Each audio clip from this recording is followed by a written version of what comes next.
Okay. So, let me see if okay man ang atong audio. Okay. So let us go back. If you could still recall, no, we have health tourism. People would go outside of the country to travel, uh, to seek better healthcare or medical attention, and then you have family togetherness. So, syempre, that's the one of the most basic reasons why we travel. We want to be with our family, especially if you're, for example, your nuclear family, your mother and your father decided to live someplace else away from your other family, no? Extension sa inyong family. So, kung may mga reunions, you travel back to your like probinsya baron or sa syudad to meet with the other members of your family. Extension sa inyong family. Like your titos, titas, your grandparents. And then interpersonal relations.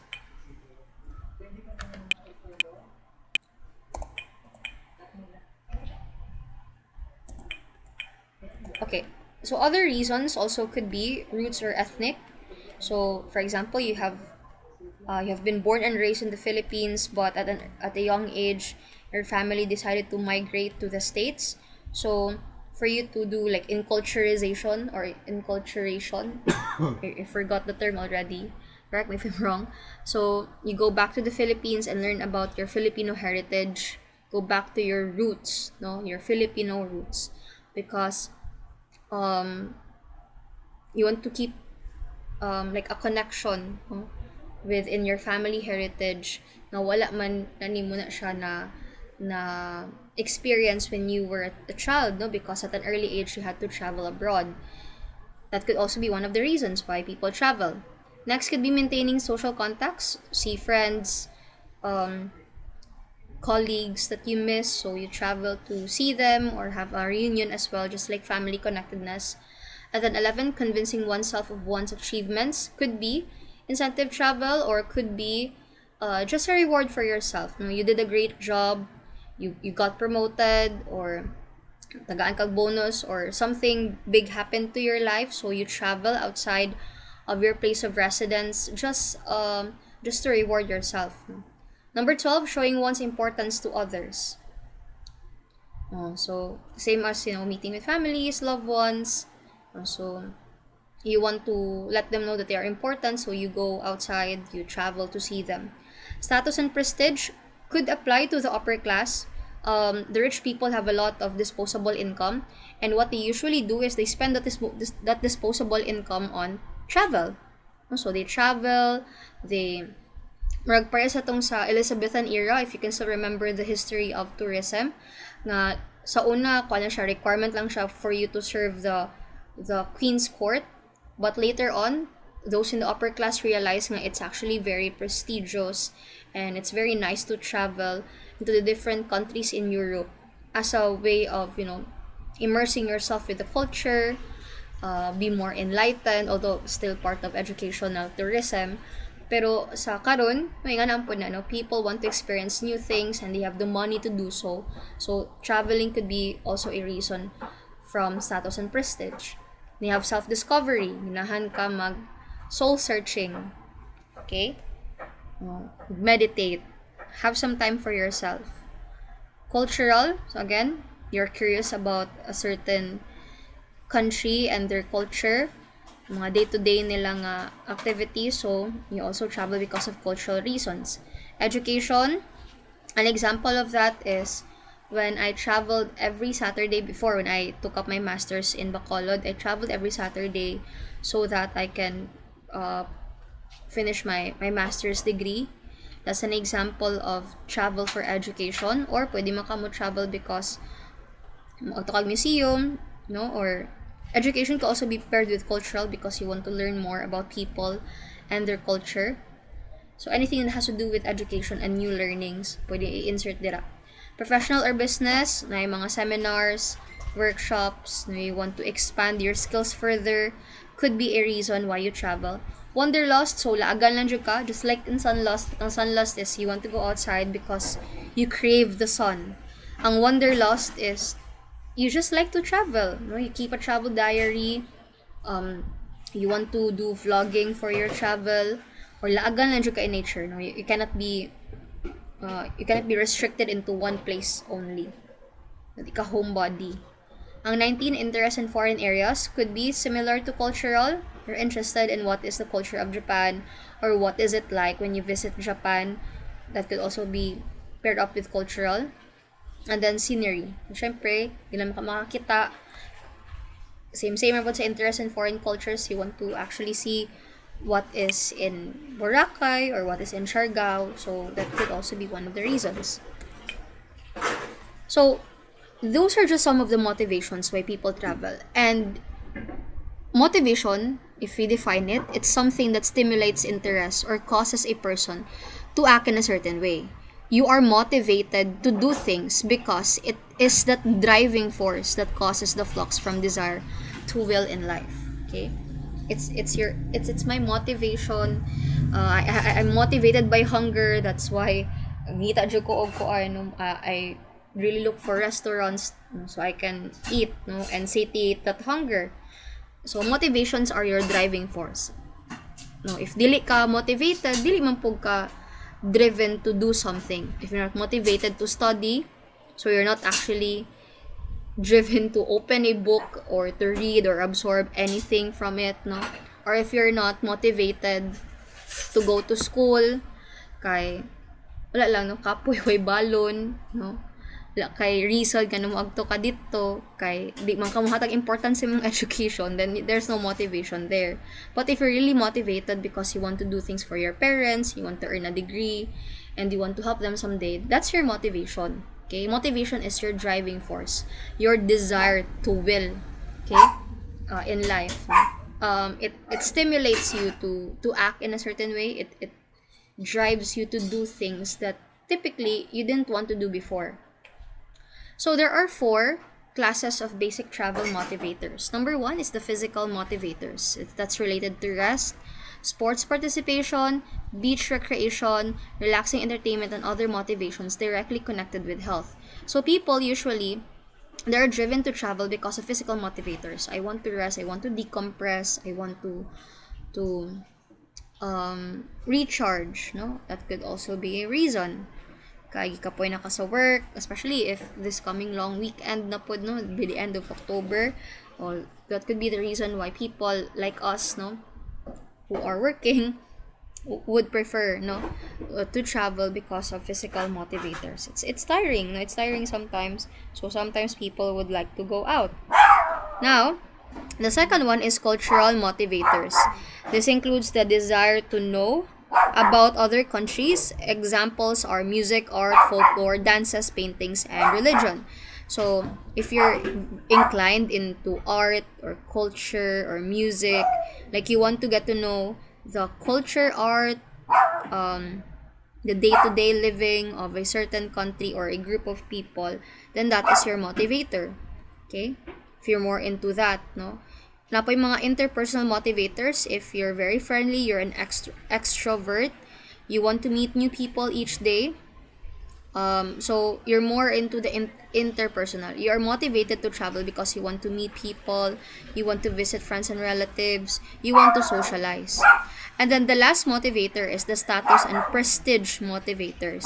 So concern ego needs and personal development. This includes trips related to business conventions. So usually when I travel to Iloilo to attend or to do things for my professional growth, I am driven by status and prestige motivators. Kaya di man siya matawag physical motivators because I travel not because I want to relax. I travel because I want to attend workshops, seminars, or to study, or to learn new habits or new hobbies, or to attend business conventions and learn from experts. So that could really enhance my status and prestige because I now know about a lot of things. And also I would get like certifications, or maybe after education another degree na po, diba? So that's under status and prestige motivators. You travel because you want to add more to your credentials, or you want to learn more, or you want to get certified. Or pwede po status and prestige motivators like what I've mentioned before. You have you have disposable income. You want to travel because it's an achievement for you to travel because you can. You have the means to. Let me wait lang. Okay. Now let's proceed to travel as a means to satisfy a need or want. Kanina, it was more about motivation. So, karon na pod, as a means to satisfy a need or want. So, the key to understand tourist motivation is to view vacation travel as a vehicle to satisfy one's needs and wants. So, before, if you've already encountered Maslow's hierarchy of needs, we've encountered Maslow's hierarchy of needs several times. If you are an ABM graduate, we've encountered that one in marketing. Sa psychology na amang po ng Maslow's hierarchy of needs, no. These are basically things that we cannot live without, no. Mga basic necessities jud nato. And in travel, we also have our own needs and wants. If we have this need to distress, if we have this need to decompress, if we have this need for upgrading of our credentials, if we travel through education, no, or workshops, then muna siya, no, muna ni diri masulod ang travel as a means to satisfy a need or want. I need this, I need to decompress, so I'm going to travel. Okay, in order for me to satisfy that need. Okay, so tourists do not go on vacations just to relax and have fun and to experience another culture or to educate themselves. They also take vacations in the belief that these vacations will satisfy either completely or partially various needs or wants. So, mag-travel ko, kaya I have this need to relax, and I will satisfy that need by traveling. So, the difference between a need and want is awareness. It is the duty of people involved in marketing to convert needs into wants. So, for example, I already recognize that I need to relax, but I am not fully aware where will I relax, no? Asa man ko mag-relax? Kinahanglan siya ko mag-relax ron kay na-stress ko. Pero asa man ko mag-relax? So, if there is awareness, like I am aware that if you go to this place that will help you relax, that is already a want na. Okay, so I need to relax and I know a place and I want to go there. Okay? Atong ibutang simply. For example, your basic needs is you need food to eat. But you do not know what to eat. Like, kabalo lang jud ka nga kinahanglan kag pagkaon to satiate that hunger. But you do not know what to eat. Once you are presented, let's say, with advertisements or, for example, like a post in social media for you to buy a burger, you are now fully aware that you want that burger for you to satiate your hunger because you need food to eat. So, want is when you are fully aware unsay imong kinahanglan or what you need in order for you to satisfy your hunger or to satisfy your need to relax. So, muna siya. Kung dili pa ka fully aware kung unsay imong gusto, that's just a need. Like, I need to relax, I need to eat. But if you are fully aware where to go or what to eat, that is already a want. Okay, I do hope that you are able to get my point. Okay, I need food to eat, I do not know where to eat or what to eat. That's still a need. Now, if I saw a commercial on TV about Burger King, I know where to go na and what I want to eat because I am now aware. Okay, that becomes a want.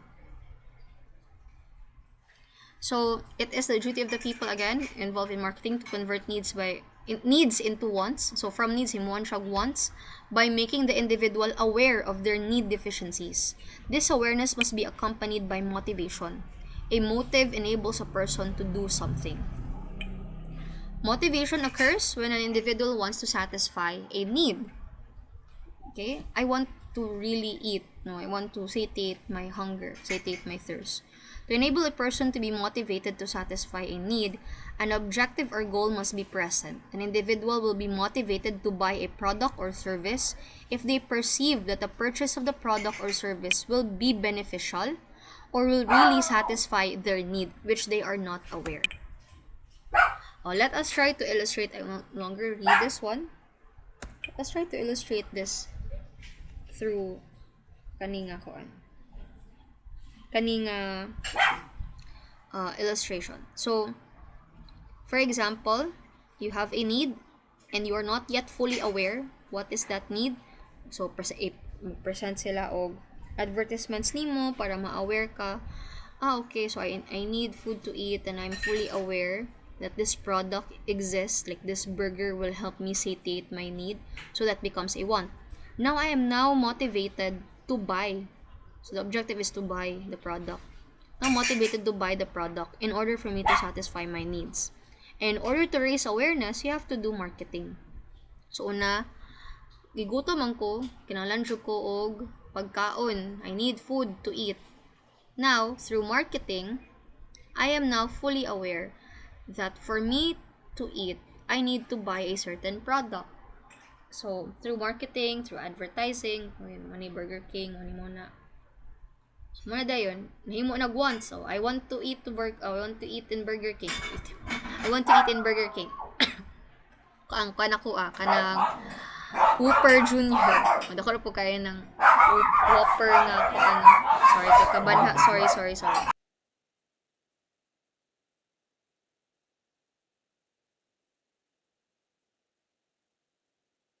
Okay. So, again, no, I'm not using my microphone anymore. Katuna ko sa laptop dito, so medyo guba na ako ang headset. So, let's go back now. So, ang needs nimo, kinahanglan ka og pagkaon. Aware ka nga ga-exist ang Burger King and they offer burgers because through marketing, advertising. Now, you want to go to Burger King and buy yourself a Whopper. Whopper Junior lang kay para at least maaigo sa imong budget. And then, you are now motivated to buy that burger in order for you to satisfy that need, which is you need to eat and satiate your hunger. Now, usually, napatay add nga element, which is demand. No? Your want actually becomes a demand if it is backed up by buying power. Magpabili na siya og want or craving, if you put it that way, if you do not have buying power or money, in simpler terms, to actually get what you want. So, magpabili na siya og want, magpabili na siya og craving if you cannot actually make it a demand because you cannot afford it. Okay? Wala lang siya gibutang diri kay syempre focus mo ta sa needs, wants, and then motivation. Pero after sa wants, dapat may demand pa jud na siya before nimo mapalit. Kaya syempre, di mo kakapalit sa imong gusto if wala mo kay kwarta, wala kay purchasing or buying power.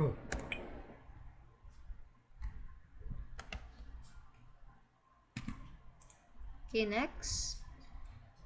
So, let us try to establish again the relationship of needs, wants, and motives. Need is something that is necessary for organisms to live a healthy life. It's a necessity. Okay? A want is something that is desired. It is said that every person has unlimited wants but limited resources. So, kita dili masatisfied if we already got what we want. We see another na pod nga atuan na pod na siyang kabuton, kaya nga to ang mga gusto never ending.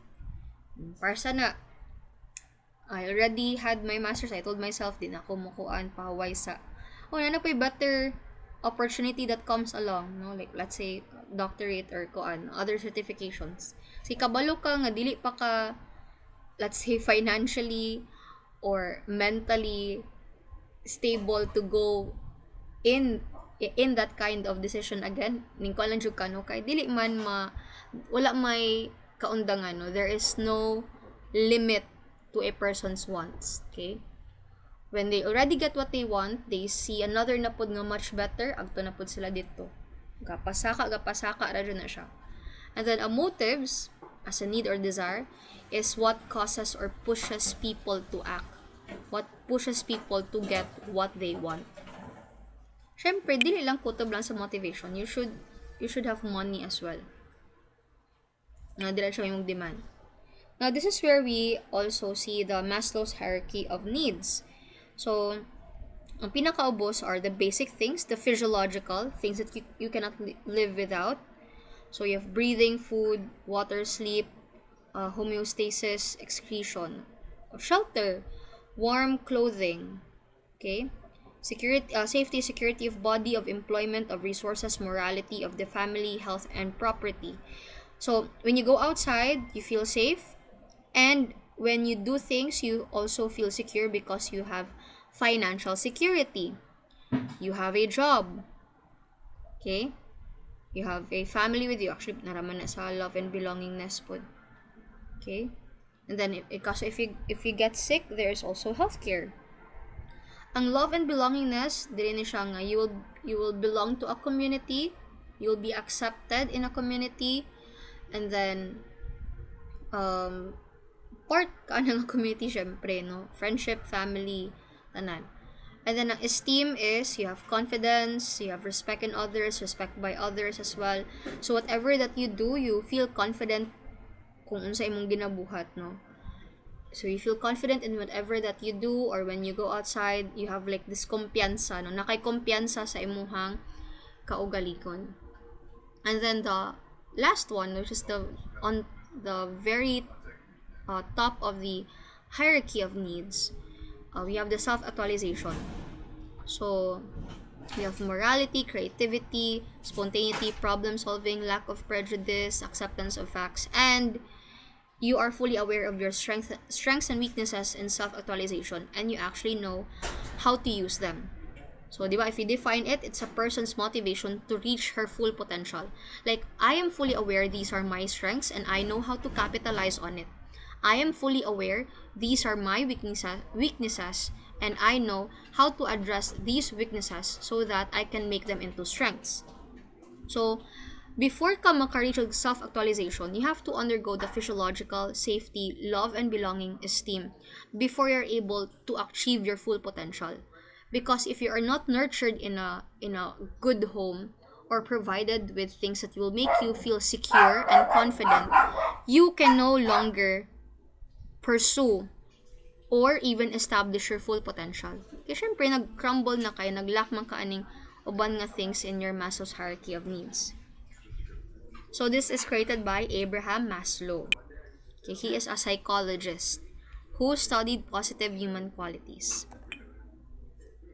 So muna ta kung gipang mention no kanina, mo siya Maslow's theory of motivation and travel motivations.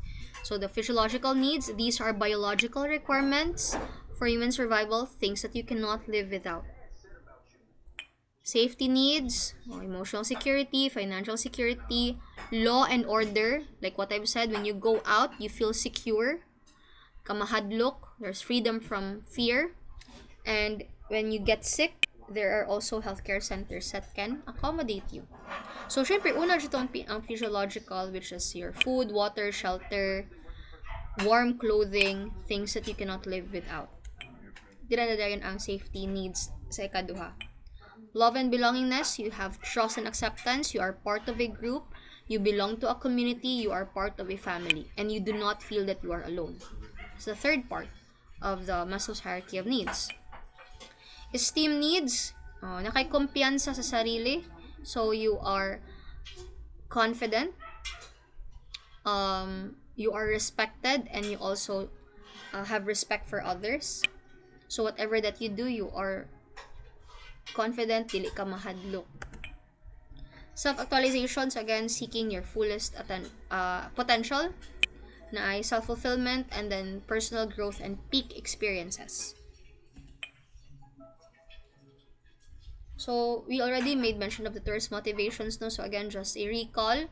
The need to escape or change. People sometimes travel because of health reasons, for sports, social contact, status and prestige, personal values, cultural experience, travel for education, shopping and bargain hunting, professional and business motives, and search for natural beauty. Okay. So, you will start with the first one, the need to escape or change. So, the greatest reason why people traveled, pinaka number one reason jud, is they want to escape. Get out from the hustle and bustle of the city. Okay. So, gusto sila nga mag-decompress, mag-de-stress. Next is the travel for health. So development in the field of medicine has influenced travel for centuries, giving rise to the concept of health tourism. Especially for places nga kung ano kanang daghan og um, free healthcare services, or they have the establishment or apparatus for healthcare. Next one is sport. So interest in sport either as a participant or a spectator, attracting large segments of the population. For example, na yung mga games or tournaments, people travel because they want to become audience, no? Or you just they're sports enthusiasts. Actually, we can trace it back to the Grecian times when people traveled for Olympics. Olympics actually started with the Greeks, no? So it was a test for people, ilang endurance, ilang strength. And then ang social contact, so people would like to travel because they want to communicate with others, they want to socialize, or even kanang even pag socialize gani with animals, no, like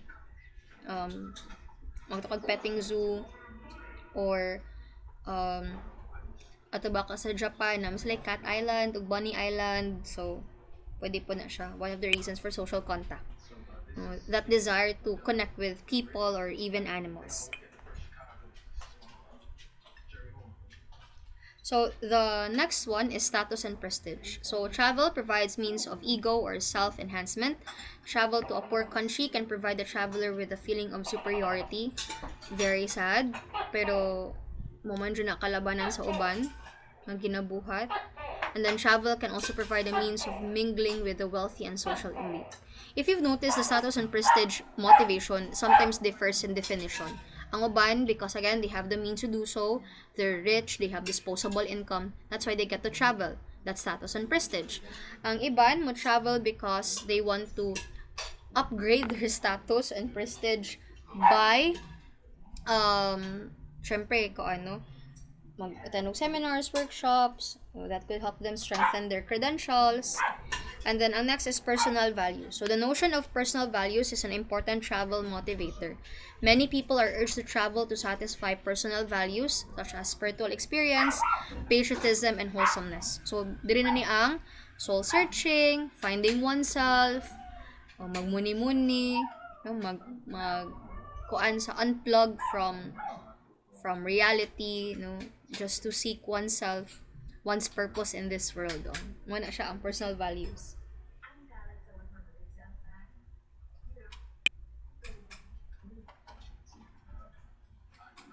Okay. Next one, cultural experience. So cross-cultural exchanges, experiencing how other people live and fostering international understandings are some of the reasons to satisfy curiosity about other cultures, lifestyle, and places. So again, people who are very interested in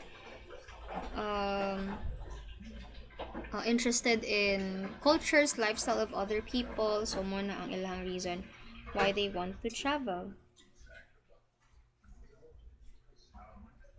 Next is travel for education. They want to expand their knowledge, find the truth, and also to satisfy that urge to learn. So na may better opportunities for education sa uban nga lugar, that's why you travel, no? Like for some, you're not from Sagay but you travel to Sagay because you want to learn, no? You want to earn a degree, and UNASCOS can provide that for you. That's why you travel. Bahalag layo kay ka, taga Calatrava ka, taga Toboso ka, you travel to Sagay, or even dira ka magstay temporarily because of educational purposes. Next is the shopping and bargain hunting. So, ang uban, ilaha is retail therapy. Ang retail therapy is when you buy things out of stress, which later on you will just realize nga, wala naman very short-lived naman ang joy yung makuha ni mo ani after na wala na dayon. But people sometimes travel to countries to do that, no? Especially mga dato, no? Sila yung disposable income, they travel for shopping, labi na sa mga shopping mga shopping destinations. or countries that are mostly ilahak is like sa Macau you have sa nga tong pangalan silang plaza na colorful ang streets, no? Yeah, it's in Portuguese because the ang naa sa Macau kay there were kadali naman sila na colonize sa mga Portuguese. So may ana or magtabi ka og Singapore, no? Or Korea to do shopping. Next is professional and business motives. So people travel for business reasons, to do transactions, to connect with people, to do business with them. Then search for natural beauty. So for those who are nature lovers, mo po na ilang reason why they travel. Okay, let us now proceed to the classification of travelers. Let us try to classify first our travelers based on personality. So we have the psychocentrics. So ang psychocentrics are people centered on self, which inhibited and unadventuresome. So they prefer to visit safe destinations. Para nila, they're more into availing travel packages or tour packages rather because everything is all set. They don't have to worry anymore. Asa silang accommodation, asa silang mukaon. And they do not want to experiment on accommodation as much as possible. Wala sila ga Airbnb or wala sila ga tent, no? So, ilahaan na is hotel jud, pahimutang jud siya, no? Everything is all set for them. Even the food and entertainment, something that is familiar to them, maura na ang gusto sa psychocentric. So, syempre, medyo kaano siya nga traveler. Hadlok siya og taking risk. This traveler is afraid of taking risk and also trying out new experiences. They are just more into the familiar. Okay? The second one are allocentrics. So allocentrics are very curious. They thrive on stimulation and change. And they have a very strong need for variety and new experiences. So kung allocentric ka, you are more into you're more into outdoors. Usahay, you don't need tour packages. Ang imo lang ana is tulong ko dira I'll get to experience this myself personally. Nya mo try siya new things, new food, no? So mo na ha. Risk taker si allocentric.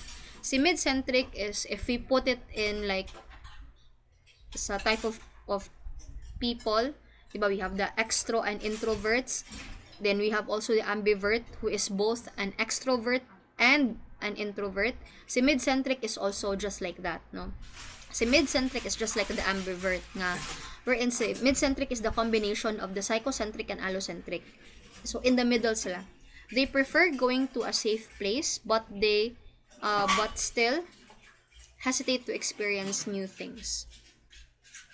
So ako mabutang siguro ko sa psychocentric. I'm really, especially if I'm traveling alone, I like being an allocentric if we are many and if my colleagues are people that I really know, or not colleagues, friends jud nimo siya jud di ay.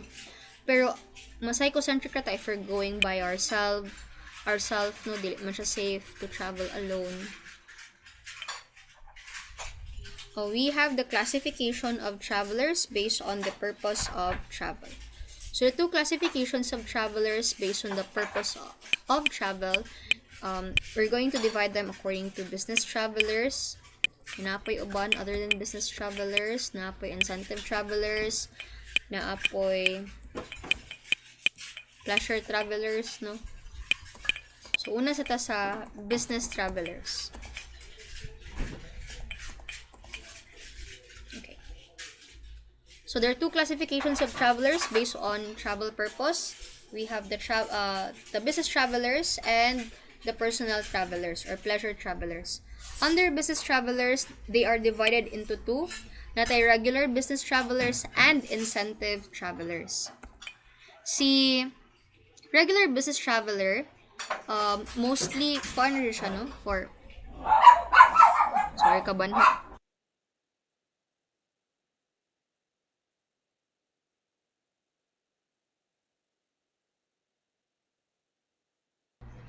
So, si regular business traveler, more siya into like sa mga seminars or mga attend siya conventions, do business transactions.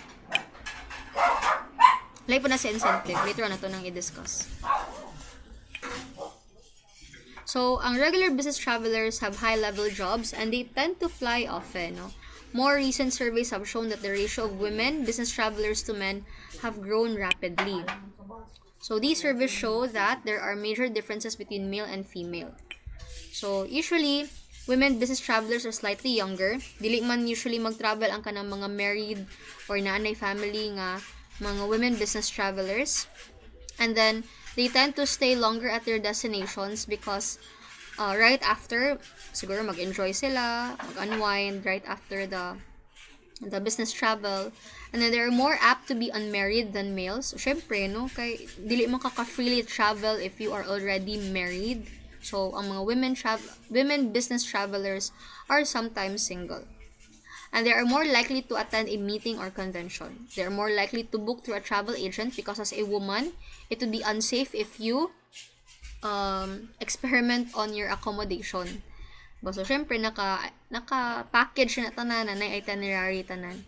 They have a greater preference for downtown accommodation facilities closer to work so that it will be like walking distance lang. And they are more concerned with security aspects of accommodation facilities. Syempre, as a woman, it's really difficult. So, facilities should be secure. So, Pulse surveys indicate that 20% of all business travel trips are for the purpose of attending meetings, conventions, and congresses. So, mo-travel ta dito sa Iloilo, sa Manila, kay mga og convention, mga og conference, mga og congress.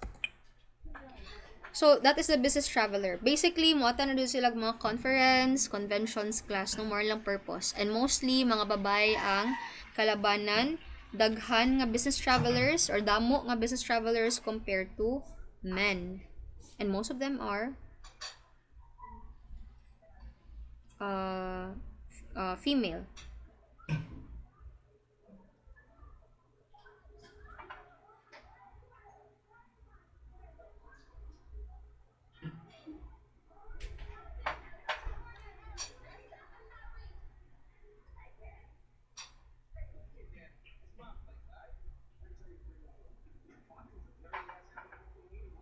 Okay, next is the incentive travel. Ang incentive travel is different, no? Because they travel, wait lang for a while, okay? I think my laptop is nag-shutdown na kay lobat.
I had to get my charger kay kalobato na. Sige lang, we're almost done.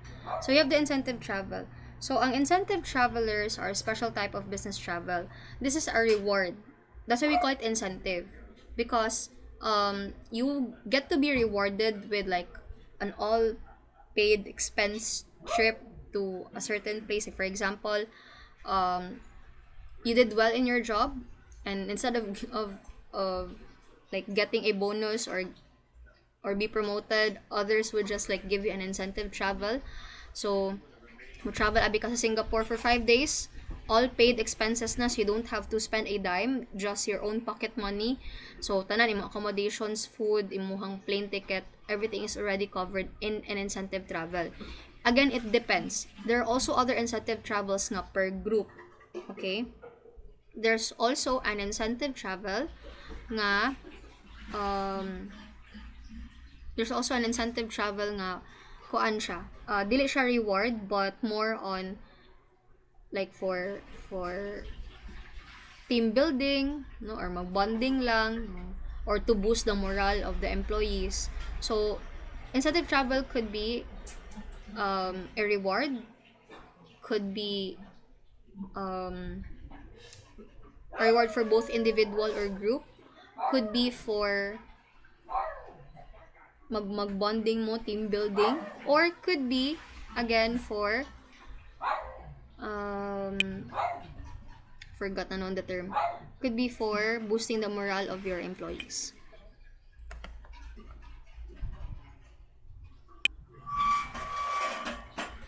For a while. Okay. So we'll just proceed in this one. So corporations usually have the following objectives in buying incentive travel trips.